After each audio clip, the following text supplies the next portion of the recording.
Étude du DIA, bonjour. On continue le chapitre 46 qui nous parle de la méthode maintenant pour susciter un amour profond de reconnaissance vis-à-vis du Créateur. Eh bien, en fait, maintenant, le Hanmoazaken va donner quelques exemples de cette méditation. On sait d'abord, premièrement, la grandeur de Dieu, cette grandeur infinie qui est absolument incommensurable, même impensable. Dieu remplit tous les mondes, entoure tous les mondes, son essence est au-delà de toute pensée, son absolu est infini évidemment, eh bien, malgré tout, il va quand même s'occuper de nous. Alors ça, c'est quelque chose qui est extraordinaire. Et plus que ça, il a aussi toutes sortes de cohortes d'anges qui sont sans nombre, même si on dit qu'il y a des milliers de myriades d'anges dans chaque cohorte, mais en fait, les cohortes sont absolument dans un nombre totalement indéfini et indénombrable. Et pourtant, ces anges demandent où se trouve la gloire de Dieu, et la réponse est, elle est sur terre.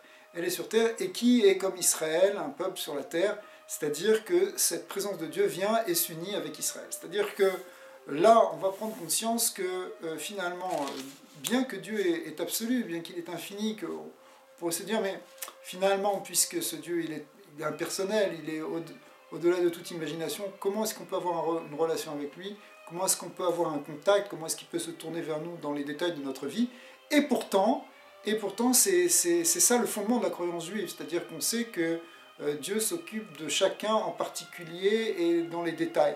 Alors, en fait, si on comprend ça, si on prend conscience de ça, on va avoir envie de se rapprocher de lui, et on va comprendre que la manière de se trouver proche de lui, c'est par les mitzvot, les 613 mitzvot, donc 248 positifs qui correspondent au bras droit, les 365 négatifs qui sont plus du côté de la Gvura correspondent au bras gauche, ce sont les deux bras qui nous enlacent et qui nous unissent, le tronc sera au contraire l'étude de la Torah. Donc en fait, toutes ces mitzvot et toute cette Torah va nous permettre d'avoir cet attachement et ce yichud, cette unification avec Dieu.